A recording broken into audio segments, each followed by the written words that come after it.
The rain hammered against the windows of our Chicago apartment, mirroring the tempest brewing inside me. I'm Alistair, a 44-year-old architect, and until recently I thought I had it all.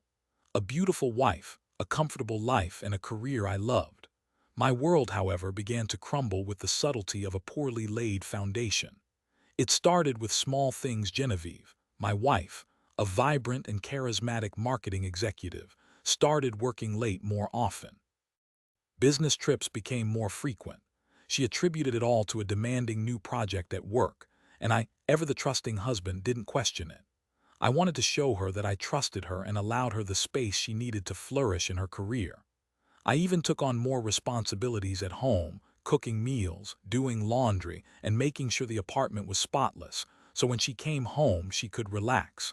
Looking back, the first real red flag was her phone. Genevieve had always been open with her devices, never hiding them. Suddenly, it was glued to her hand, face down on the table, silenced during dinner. She'd jump at every notification, her fingers dancing across the screen with a speed that suggested she was deleting messages as quickly as they arrived. When I casually asked about it one evening, she brushed it off, saying it was just work emails. I didn't push, telling myself I was being paranoid, but the seed of doubt had been planted. The second clue came during a weekend getaway to Lake Geneva. We'd been planning this trip for months, a chance to reconnect and escape the city's relentless pace. But Genevieve was distant, preoccupied. She spent most of the time on her phone, claiming she had to deal with a crisis at work.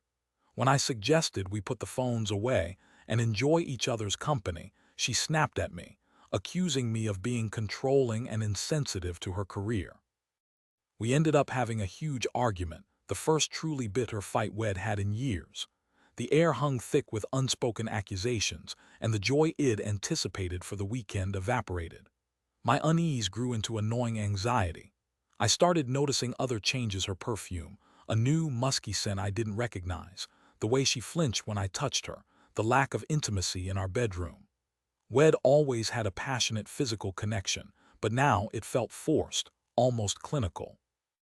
I tried to talk to her to bridge the growing chasm between us, but she always deflected, saying I was imagining things, that I was insecure. I started to believe her, questioning my own sanity. Perhaps I was overreacting. Maybe I was just afraid of losing her. The final, devastating blow came on a seemingly ordinary Tuesday. I had a rare day off, so I decided to surprise Genevieve at work with lunch. I knew she had a big presentation that day, and I wanted to show her my support. I arrived at her office building downtown, a sleek modern tower that housed several marketing firms. I told the receptionist I was Genevieve's husband and asked if I could go up. She smiled politely and said Genevieve was in a meeting but that I was welcome to wait in the lobby. I sat down on a plush leather couch, watching people come and go. After about an hour, I started to get impatient. I texted Genevieve, but she didn't respond. I called her and it went straight to voicemail. I was starting to get worried. Maybe something had happened at her presentation. I decided to go up to her floor and check on her. As I stepped off the elevator, I saw her. She was standing near the water cooler, laughing and talking to a man I recognized. It was Quentin, her boss, a slick, arrogant guy who always seemed a little too friendly with her. As I watched them, I noticed the way she looked at him, the way she touched his arm, the way he leaned in close, whispering something in her ear. It was a look I hadn't seen in years, a look of pure, unadulterated desire. My heart hammered in my chest. I wanted to believe I was wrong, that I was misinterpreting the situation. But then Quentin reached out and gently brushed a stray strand of hair from her face, and she didn't pull away. In that moment, the truth hit me with the force of a physical blow. My wife was having an affair. The world seemed to tilt on its axis. My vision blurred, and a ringing sound filled my ears. I felt a wave of nausea wash over me. I wanted to scream, to confront them, to tear them apart, but I couldn't. I was frozen, paralyzed by the sheer magnitude of the betrayal. I turned and stumbled back to the elevator, my legs feeling like lead. I spent the rest of the day in a daze, wandering the streets of Chicago like a ghost. I couldn't go back to the apartment, to the place that held so many memories, now tainted by her infidelity. I ended up at a dive bar in Lincoln Park, nursing a whiskey and trying to make sense of what had happened.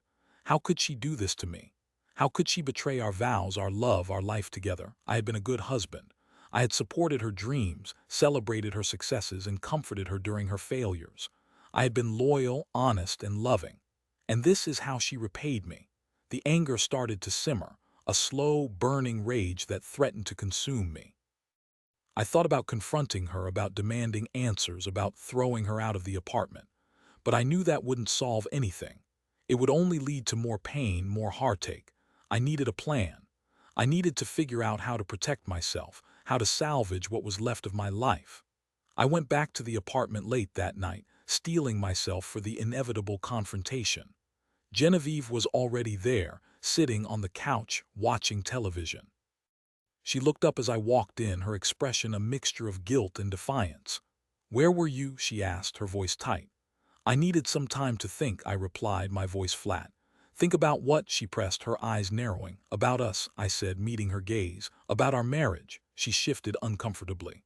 "What's going on, Alistair?" I took a deep breath. "I know about you and Quentin," I said, the words hanging heavy in the air. Her face paled. "What are you talking about?" She stammered, her voice trembling. "Don't lie to me, Genevieve," I said, my voice rising. "I saw you. I saw the way you looked at him. I know what's been going on." She burst into tears. "It's not what you think," she sobbed. "Oh, really? Then tell me, Genevieve, what exactly is it?" I demanded, my anger finally erupting. She confessed. "It started a few months ago," she said, "with late-night meetings and innocent flirtations. It escalated quickly, fueled by her ambition and Quentin's charm. She claimed it was a mistake, a moment of weakness, that she still loved me. I didn't believe her. Her words were hollow, empty of sincerity. The trust was gone, shattered into a million pieces. I couldn't forgive her. I couldn't forget what she had done. "I want a divorce," I said, the words feeling like a liberation. She begged me to reconsider, promising to end the affair, to do whatever it took to save our marriage. But I was done. I had given her my heart, my soul, my life. And she had thrown it all away. Over the next few weeks, I focused on the practicalities of ending our marriage. I hired a lawyer, gathered financial documents, and started looking for a new place to live. Genevieve, meanwhile, tried everything to win me back. She sent me flowers, wrote me letters, and even showed up at my office pleading for forgiveness. But I remained resolute. I couldn't be with someone I didn't trust, someone who had so easily betrayed me. The divorce was finalized in a few months. I moved out of the apartment and into a small condo in River North. It was a fresh start, a chance to rebuild my life. I threw myself into my work, designing innovative new buildings that reflected my newfound sense of freedom and independence. Genevieve, on the other hand, seemed to be spiraling. She lost her job, her friends, and her self-respect. Quentin, it turned out, was a serial philanderer, and she was just another notch on his belt. He dumped her as soon as the affair became public, leaving her alone and humiliated. I heard through mutual friends that she was struggling, that she was drinking heavily and isolating herself from everyone. I felt a pang of sympathy for her, but I couldn't bring myself to reach out. She had made her choices, and she had to live with the consequences. About a year after the divorce, I received a strange package in the mail. It was a small, unmarked envelope containing a USB drive. Curious, I plugged it into my computer and opened the files. What I found shocked me to my core. The USB drive contained a series of emails and documents that revealed a shocking conspiracy.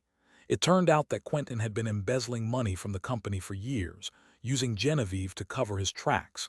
She had been complicit in his crimes, knowingly participating in his fraudulent schemes. I was stunned. I had known she was ambitious, but I never imagined she was capable of such dishonesty. I felt a mixture of anger, disgust, and a strange sense of vindication. She had not only betrayed me, but she had also betrayed her own values, her own integrity. I debated what to do with the information. I could turn her in to the authorities, exposing her crimes and sending her to prison. But I hesitated. Despite everything, I didn't want to see her life completely destroyed. In the end, I decided to take a different approach. I anonymously sent the USB drive to the company's board of directors, along with a detailed account of Quentin's embezzlement scheme. The board launched an investigation, and within weeks, Quentin was fired and facing criminal charges. Genevieve was also implicated, and while she managed to avoid prosecution, her reputation was ruined. She was ostracized by her peers and forced to leave the city. I never saw Genevieve again. I heard that she moved to a small town in Wisconsin, where she lived a quiet, solitary life. I don't know if she ever regretted her actions or if she ever truly understood the pain she had caused me, but I do know that I was finally free. I had moved on, rebuilt my life, and found happiness again. Years later, I met someone new, a kind, intelligent, and compassionate woman named Isolde. We fell in love, got married, and built a life together based on trust, honesty, and mutual respect. I learned from my past mistakes, and I made sure to communicate openly and honestly with Isolde, to never take her for granted. Looking back on my marriage to Genevieve, I realized that it was a valuable lesson, a painful but necessary step on my journey to becoming the person I am today. I learned that love is not enough, that trust and loyalty are essential for a lasting relationship. And I learned that even in the face of betrayal, it is possible to find strength, resilience, and ultimately happiness again. One evening, Isolde found me staring at the Chicago skyline, a melancholic expression on my face. She gently took my hand and asked what was on my mind. I hesitated for a moment, then decided to share the story of Genevieve and the betrayal that had once shattered my world. Isolde listened patiently, her eyes filled with empathy. When I finished, she squeezed my hand and said, "I'm so sorry you had to go through that, Alistair, but I'm also grateful because it led you to me." Her words were a balm to my soul. I realized that she was right. The pain of the past had shaped me, made me stronger, and ultimately led me to the woman I was meant to be with. I smiled and pulled her close, grateful for the love and understanding she brought into my life. The rain had stopped and the sky was beginning to clear.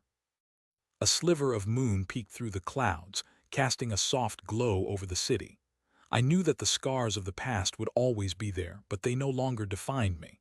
I had found peace, happiness, and a love that was true and lasting. And that, I realized, was all that mattered. I will always remember this, and I will always appreciate Isolde's love and support. She helped me heal and move on, and I am eternally grateful for her presence in my life. Genevieve's betrayal was a dark chapter in my life, but it also taught me valuable lessons about love, trust, and forgiveness. And it ultimately led me to a brighter, happier future with the woman of my dreams.